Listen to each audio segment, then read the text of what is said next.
ಅಧ್ಯಾಯ 5 ಶ್ಲೋಕ ಸಂಖ್ಯೆ 23.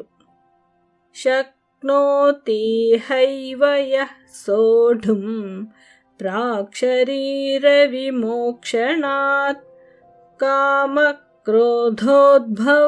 ವೇಗಂ ಸಯುಕ್ತಃ ಸ ಸುಖೀ ನರಃ. ಶಕ್ನೋತಿ ಹೈವ ಯಃ ಸೋಢುಂ ಶಕ್ನೋತಿ ಹೈವ ಯಃ ಸೋಢುಂ ಪ್ರಾಕ್ಶರೀರ ವಿಮೋಕ್ಷಣಾತ್ ಪ್ರಾಕ್ಶರೀರ ವಿಮೋಕ್ಷಣಾತ್ ಕಾಮಕ್ರೋಧೋದ್ಭವಂ ವೇಗಂ ಕಾಮಕ್ರೋಧೋದ್ಭವಂ ವೇಗಂ ಸಯುಕ್ತಃ ಸ ಸುಖೀ ನರಃ. ಸಯುಕ್ತಃ ಸ ಸುಖೀ ನರಃ.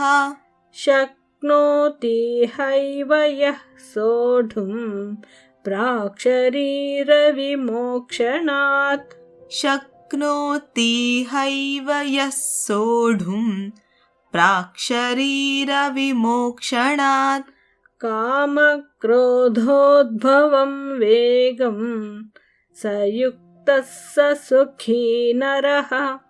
ಕಾಮಕ್ರೋಧೋದ್ಭವಂ ವೇಗಂ ಸಯುಕ್ತಃ ಸ ಸುಖೀ ನರಃ.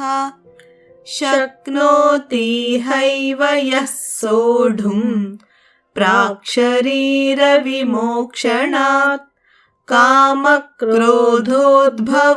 ವೇಗಂ ಸಯುಕ್ತಃ ಸ ಸುಖೀ ನರಃ.